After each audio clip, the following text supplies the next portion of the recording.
Nos acompaña en esta ocasión nuestra hermana Emilia de San Martín en la Suma. Lectura del libro del profeta Isaías. Busquen al Señor mientras lo pueden encontrar. Invóquenlo mientras está cerca. Que el malvado abandone su camino y el criminal sus planes. Que regrese al Señor y Él tendrá piedad. A nuestro Dios, que es rico en perdón. Mis pensamientos no son los pensamientos de ustedes. Sus caminos no son mis caminos, dice el Señor. Porque así como aventaja los cielos a la tierra, aventaja mis caminos a los de ustedes y mis pensamientos a sus pensamientos. Palabra de Dios. Te alabamos, Señor. Cerca está el Señor de los que lo invocan. Cerca está el Señor de los que lo invocan. Día tras día te bendeciré y alabaré tu nombre por siempre jamás. Grande es el Señor, merece toda alabanza, es incalculable su grandeza. Cerca está el Señor de los que lo invocan. El Señor es clemente y misericordioso, lento a la cólera y rico en piedad. El Señor es bueno con todos, es cariñoso con todas sus criaturas. Cerca está el Señor de los que lo invocan. El Señor es justo en todos sus caminos, es bondadoso en todas sus acciones. Cerca está el Señor de los que lo invocan sinceramente. Cerca está el Señor de los que lo invocan. Lectura de la carta del apóstol San Pablo a los Filipenses.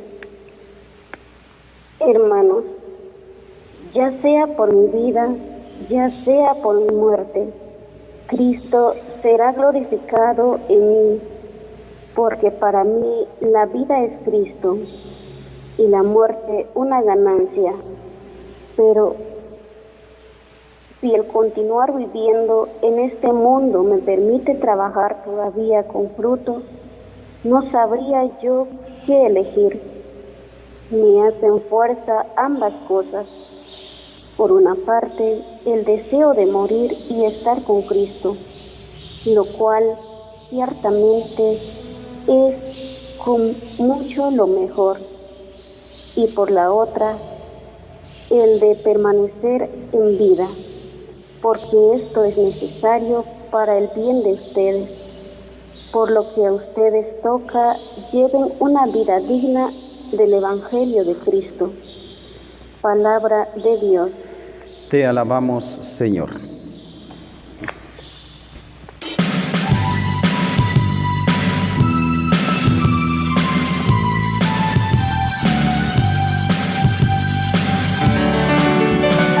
Aleluya, aleluya, aleluya.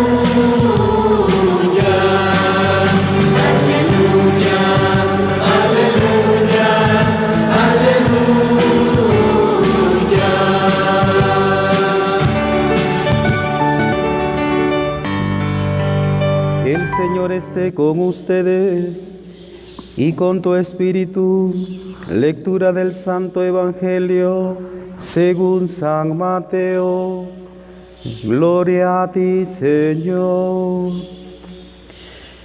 En aquel tiempo Jesús dijo a sus discípulos esta parábola: el reino de los cielos es semejante a un propietario que al amanecer salió a contratar trabajadores para su viña.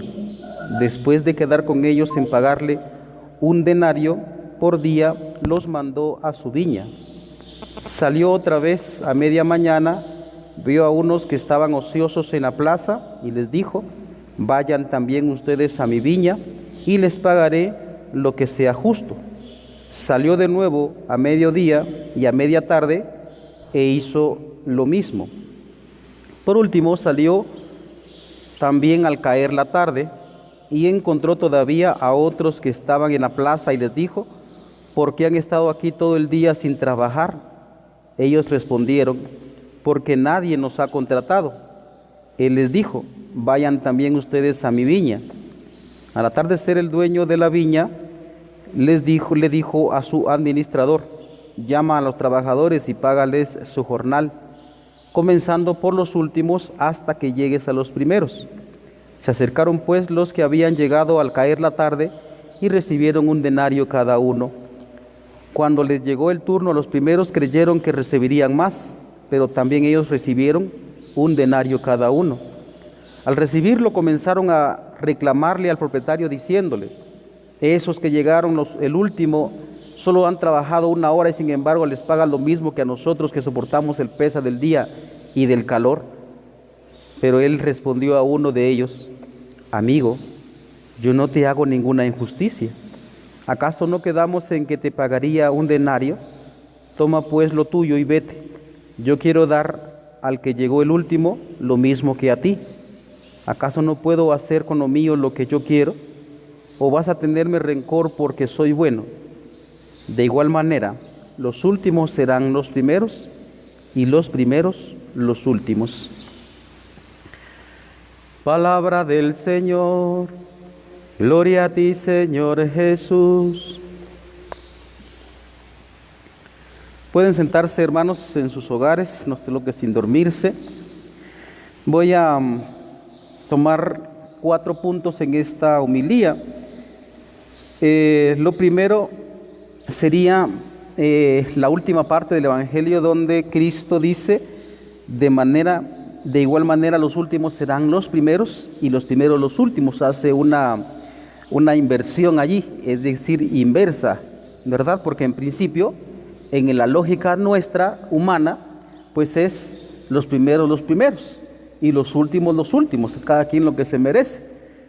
Pero como ya dijo la primera lectura, no es la lógica de Dios. La lógica de Dios nos aventaja a nosotros muchísimo, infinitamente. Muy bien, vamos a tomar entonces, como digo, 4 puntos. Lo primero sería: ¿por qué dice eso Jesucristo? ¿Por qué Él invierte las cosas? Bueno, lo primero, de manera teológica, es que el pueblo judío es el que se supone que ha sido el primero en la elección de Dios. Es el pueblo privilegiado de Dios. Y por ser privilegiado, por supuesto que eso produce una alegría indecible, ¿no? Porque así como hemos puesto el ejemplo romántico, ¿no? De una muchacha que, por ejemplo, gusta de un joven y el joven no le hace caso, pero ¿por qué? Porque está rodeada de otras muchachas bellas y hermosas, pero al fin y al cabo un día toma una decisión ese muchacho y dice: pues te elijo a ti. Y esa muchacha se queda sin palabras, produce emoción. ¿Por qué? Porque es un símbolo de que en medio de un montón de muchachas la eligió a ella. Y eso produce alegría. ¿Por qué? Porque es un signo de amor. Muy bien, eso fue lo que experimentó el pueblo de Israel cuando Dios lo eligió. Recuerden ustedes capítulo número 12 del libro de Génesis, ¿verdad? Cuando elige a Abraham: tendrás que ser bendición para muchos pueblos, dice. Y a propósito de eso, pues en estos días, por ser más específico, el día de ayer, los judíos estaban celebrando 5.700 y tantos años de su recorrido histórico, desde la elección de Abraham, algo así, pues ¿no? Entonces, a lo que vamos es de que el pueblo judío ha sido el primero en la elección, pero a la hora de la verdad, el problema estuvo en que la elección precisamente producía una visión. Decía el profeta Isaías, pero no en esta primera parte que hemos leído, primera lectura, sino en otro momento decía, pues estás puesto para ser luz de las naciones. Sin embargo, el pueblo de Israel no cumplió con ese cometido. Y mucho más todavía cuando vino Cristo, cuando se supone que ellos tenían precisamente todas las palabras, todas las promesas, todas las profecías de quién iba a ser el Mesías y cómo iba a ser el Mesías, y a la hora de la verdad no lo quiere aceptar. Y entonces por eso es que el que fue primero ahora va a ser de último, lastimosamente. Lo mismo también dice, por lo menos profetiza San Pablo en su carta a los Romanos capítulo número 11, pues allá dice que el pueblo de Israel se va a convertir, pero eso no quiere decir, bueno, ahora bien, también podemos aclarar, ¿quiénes son los primeros entonces? Los primeros son el pueblo pagano, el pueblo gentil, pero como eso no se entiende porque nosotros no somos judíos, lo voy a decir de la siguiente manera. El primer pueblo fue Israel, y ahora Israel va a ser el último. Entonces, antes los últimos eran el pueblo pagano, el pueblo gentil, es decir, los no judíos, es decir, el resto del mundo que es no judío. Ellos ahora pasan a ser los primeros. Lea por favor San Pablo, Romanos número 11, allí está muy bien descrito. Entonces, tenemos nosotros ese privilegio de ahora ser los primeros. O sea, qué dicha, ¿no? Pero eso tampoco significa que uno se puede ensoberbecer, ¿verdad? Porque ahora somos los primeros. El pueblo judío se ha quedado. Según San Pablo, ellos se van a convertir, pues ya cuando llega el final de los tiempos, por lo menos así lo dice San Pablo. Entonces, ese primer punto, tenerlo muy claro, aunque hay otras formas de interpretación. ¿Por qué? Porque se trata también de los que son primeros, digamos, en el trabajo que Dios ha dado a cada persona. Por ejemplo, eso me da mi pavor, me da como miedo también, me da cierto temor, porque en el caso mío, bendito Dios, me ha tenido en la iglesia desde muy chiquito, y me llamó, y ahora soy sacerdote, y puede ser, como dicen muchos de ustedes, hermanos, dice, pues padre, usted que está más cerca de Dios, pues pida por mí, no sé qué. Entonces, la mayoría cree que el sacerdote tiene como ganada ya la salvación, pero miren, y eso no es tanto de esa manera. A veces puede suponer más motivo de condenación que de salvación, que como ya digo, eso me da temor. ¿Por qué? Porque dice Jesucristo en el Evangelio de San Lucas capítulo número 12, al que más se le dio, más se le exigirá, y ese es el sacerdote. Por consiguiente, si él no cumple con aquello que se le dio, porque ha sido el primero en la elección, al mismo tiempo va a ser el último, y eso, bueno, me produce a mí escalofríos, pero con la oración de ustedes, primero Dios, vamos a llegar juntos al cielo. Se puede decir de esa manera. También se puede decir de otra manera. Se puede decir también de que muchos a nivel general, muchos son últimos. El problema del pecado, ¿no? El borracho, el adúltero, el fornicario, el narcotraficante, el asesino y toda aquella persona que uno lo considera, entre comillas, mala. ¿Verdad? Hay veces incluso hay un movimiento, no lo voy a mencionar el nombre, pero que rechaza, por ejemplo, a quien cometió alguna cosa en la comunidad y le impone disciplina, y eso está copiado desde la iglesia no católica, ¿verdad? Y eso es un error. ¿Por qué? Porque eso que uno rechazó, de pronto ellos son los primeros que se van a salvar. Entonces se puede decir de esa manera. Por consiguiente, aquí entramos todos también, para que no nos consideremos nosotros los privilegiados, ¿verdad? Ni los primeros, sino que todos vamos a recibir esa paga, que es el cielo. Este es el sentido de la primera lectura. Ahora bien, vamos al segundo punto. Entonces ven las formas diversas que tiene eso de primeros y últimos. Entonces, que no nos vanagloriemos también nosotros, sino que en lugar de vanagloriarnos, pongámonos a trabajar. Eso es lo que está pidiendo también Dios. Segundo punto, no desvirtuemos la bondad de Dios. Estas no son palabras mías, le tomé página, le copié palabra al padre Guillermo Serra. No desvirtuemos la bondad de Dios, que este es como el mensaje central de este día. Y lo podemos encontrar en el segundo verso, que se nos ha cantado solo que de la manera en el español, en el caso de nosotros es español latino. Dice el segundo verso: el Señor es compasivo y misericordioso, lento para enojarse y generoso para perdonar. Bueno es el Señor para con todos y su amor se extiende a todas sus criaturas. No desvirtuemos la bondad de Dios. ¿Por qué? Porque nosotros muchas veces en nuestra forma de pensar, indico una vez más, como dice Isaías 5:8, en nuestra forma de pensar uno quisiera que Dios castigara al malvado. Era aquel asesino que asesinó a mi mamá o a mi papá o a mi hermano, aquel que me robó en la casa, aquel que violó a mi hija, o aquel que me robó el terreno, o aquel que me apuntó una deuda a mi nombre. Uno quisiera que Dios hiciera justicia con esa gente y que los exterminara, pero Dios no va a hacer eso. Nosotros muchas veces desvirtuamos la bondad de Dios. Dios es muy bondadoso, Dios es muy amoroso. Pongamos un ejemplo para que se entienda. Vea, uno es sacerdote, imagino que también todo tipo de persona que escucha gente, por ejemplo, el psiquiatra, el psicólogo, el maestro, ¿verdad? Y el sacerdote que escuchamos, tenemos esa dedicación, ese trabajo, esa virtud, ese privilegio de escuchar a gente. Pues la mayoría, por lo menos esa ha sido mi experiencia. Por ejemplo, cuando hay queja entre los hijos, normalmente un hijo bueno, entre comillas, se queja porque dice, pues mi hermano es el que se va a la calle y pues no viene hasta saber qué horas de la noche. Bueno, ahora no va porque hay toque de queda. Y se va, y a ese sí mi mamá ahí se lo está contemplando.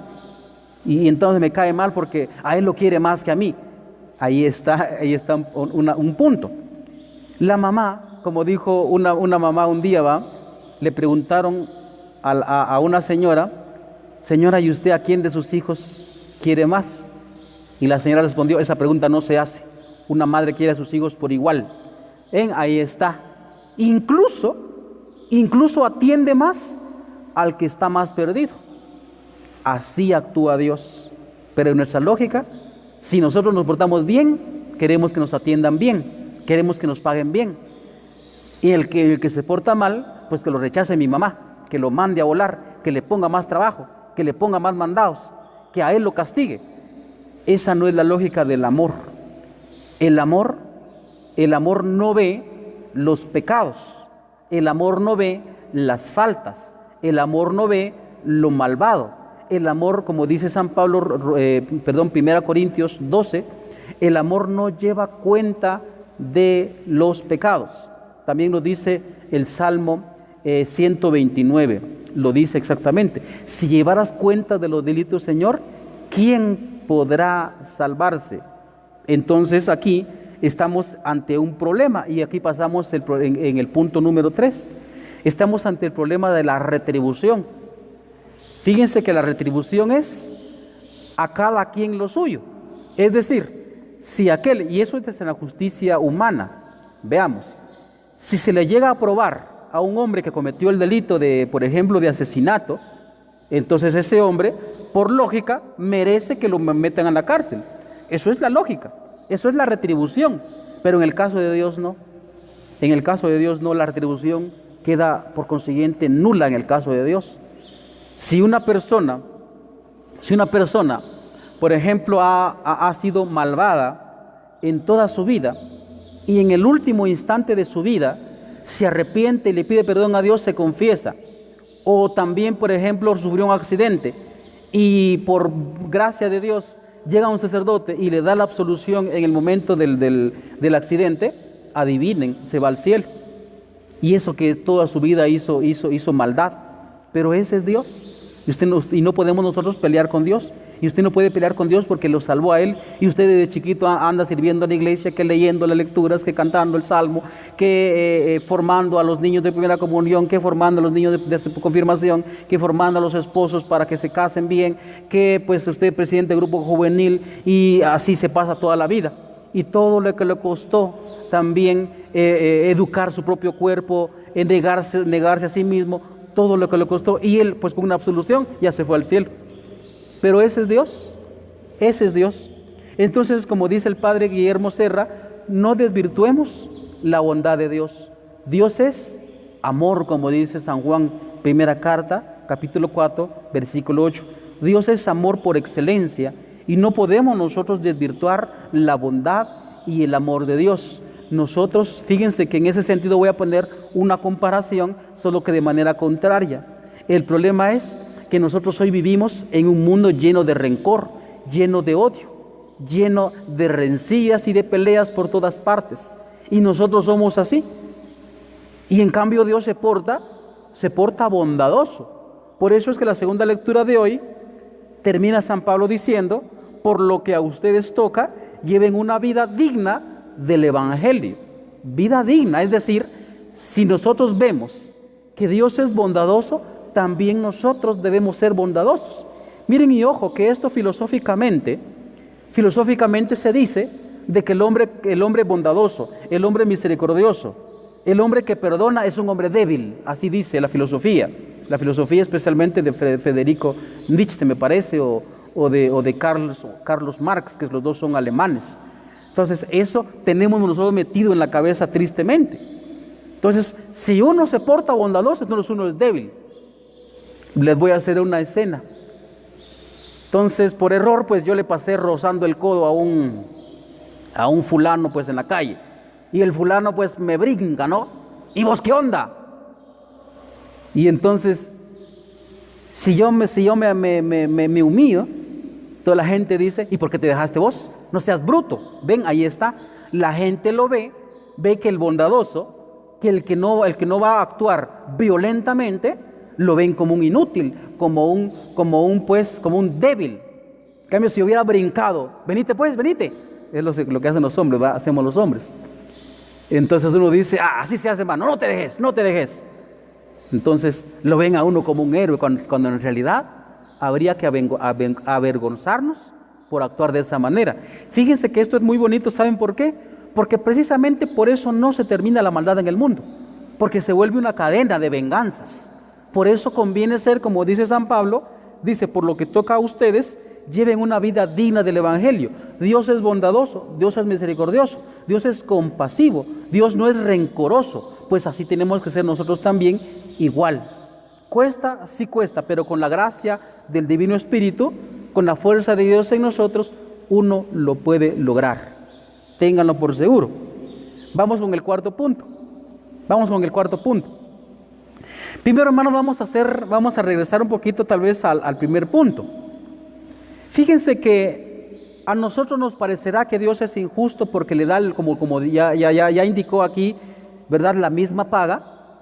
Ya la misma paga le da al que trabajó mucho que al que trabajó poco. La misma paga. Entonces, uno podrá decir de que el otro tuvo más suerte porque no trabajó nada, como dice aquí digamos el reclamo que le hace este hombre. Dice: al recibir comenzaron a reprocharle al propietario diciéndole: esos que llegaron los últimos solo trabajaron 1 hora y sin embargo les paga lo mismo que nosotros que soportamos el peso del día del calor. Estos podrán pensar de que aquellos tuvieron como más suerte porque recibieron la misma paga a pesar de que trabajaron muy poco. Pues fíjense que no, sino que nosotros hemos tenido el privilegio de trabajar por el Señor todo ese tiempo, y ellos se perdieron pues toda esa bondad de Dios, todo ese amor de Dios, ellos se lo perdieron. Fíjense que esas son palabras de San Agustín. Precisamente por eso es que él dice: tarde te amé, Señor. Oh bondad, oh hermosura tan antigua y tan nueva, tarde te amé. Él sintió en su interior cuando se dio cuenta de semejante brutalidad que estaba cometiendo, de no convertirse, porque él ya había captado y tenía como miedo: si yo pues me entrego entonces a Dios, yo voy a tener que dejar mi vida pasada y no sé qué y no sé cuándo. Y él sentía como que perdía algo, ¿no?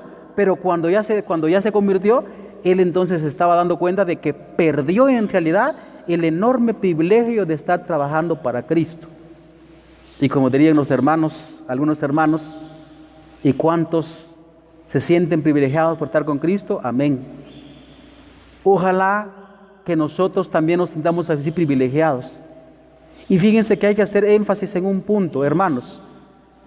Como yo he dicho tantas veces, yo soy apologeta, ¿va? Tal vez no experto, pero pues me manejo más o menos. El padre Fabiano Matuli dice él de que el error del católico es creer que solo el sacerdote y solo la monjita tiene que predicar el evangelio. Y fíjense que no. Todos los bautizados, media vez hemos sido elegidos por Dios, tenemos esa enorme obligación de predicar el evangelio. En ese sentido tengo que alabar a los hermanos que no son católicos, que son cristianos evangélicos o protestantes, como lo decimos, porque ellos nomás se convierten, pues agarran ahí su parlante y empiezan a predicar en el mercado, en la camioneta, pues en el bus, donde sea, y empiezan a predicar. Pero el cristiano católico no. El cristiano católico cree que solo tiene la obligación de venir a escuchar misa y nada más, y no es así. Por consiguiente, hermanos, como dice también el mismo Señor, escuche cómo dice: salió otra vez a media mañana, vio a unos que estaban ociosos en la plaza y les dijo: vayan también ustedes a mi viña a trabajar. El Señor, hermanos, no nos quiere holgazanes, no nos quiere haraganes, solo escuchando misa o solo participando en la misa. No, tenemos que hacer algo, anunciar el evangelio a los demás. Hay que trabajar en la viña del Señor. Y entonces, si usted, bendito sea el nombre de Dios, si así ha sido, si usted ha sido desde muy jovencita o muy jovencito, o de niños incluso, trabajar en la viña del Señor, qué privilegio más grande tenemos. Estas no son palabras mías. Aquí le copié palabra al padre Santiago Martín, un español. Qué privilegio el hecho de que nosotros nos sintamos acogidos por Dios, elegidos por Dios, trabajando por Dios. Qué privilegio. Pero eso también, como digo, implica un trabajo, el hecho de salir. Acuérdense que aquí está también el mandato misionero, ir a trabajar, ¿verdad? Entonces, porque el Señor no nos quiere holgazanes en la iglesia, o no nos quiere holgazanes. Ojalá que nosotros nos sintamos privilegiados por Cristo, el hecho que nos tiene en su iglesia, trabajando en su viña. Como no entendemos la palabra viña, pero utilicemos la palabra pues en el campo, pues ahí en el monte, trabajando para Él, ¿verdad? En su iglesia, en su reino. Sintiámonos privilegiados, y entonces qué alegría el hecho de trabajar. Y aunque lleguemos al último lugar, pero lo que importa es que lleguemos. Eso es lo que importa, ¿verdad? Yo como sacerdote, pues aunque sea en el último lugar, pero tengo que llegar. Esa es mi lucha. Y usted también como laico, si se pone a trabajar, entonces también, pues aunque sea en el último lugar, pero que tiene que llegar. Esa es la meta, el reino de los cielos. Ojalá que lo tengamos esto en la cabeza, ¿verdad? ¿Por qué? ¿Por qué digo eso? Porque la segunda lectura de hoy dice San Pablo: ya sea por mi vida, ya sea por mi muerte, Cristo tiene que ser glorificado en mí. Para mí la vida es Cristo y la muerte es una ganancia. Se habla también como algo así como implícitamente del final de los tiempos. Tengamos eso en mente, hermanos. No seamos nosotros utilitaristas nada más de Dios, pidiendo nada más que me bendiga, que produzca mi terreno, que produzca mi negocio. Dios no es nada más para eso. Qué bien si lo hace, pero casi no hace eso. Sino que nosotros estamos en la iglesia porque esperamos una vida eterna. Eso es lo fundamental de nuestra fe. No los privilegios o las cosas materiales, ni siquiera la sanación que nos va a dar. Bendito sea el nombre de Dios si se da. Pero no es fundamental eso. Lo fundamental es que uno tenga la mira en el reino de los cielos. Porque al final de nuestra vida o al final del mundo vamos a recibir esa paga, hayamos trabajado mucho o hayamos trabajado poco. Pero el Señor, si nos ama y si uno ha volcado su corazón a Dios, entonces pues Él nos va a dar pues también ese premio de estar con Él. Ese es el gran premio. Y como digo, qué privilegio entonces trabajar para el Señor en este tiempo, en el tiempo de, como dice San Juan, en los últimos tiempos. Trabajemos para el Señor y amemos al Señor, no desvirtuemos su bondad, sino que seamos, como dice San Pablo, y con eso termino ya, por lo que a ustedes toca, lleven una vida digna del Evangelio de Cristo. Amén.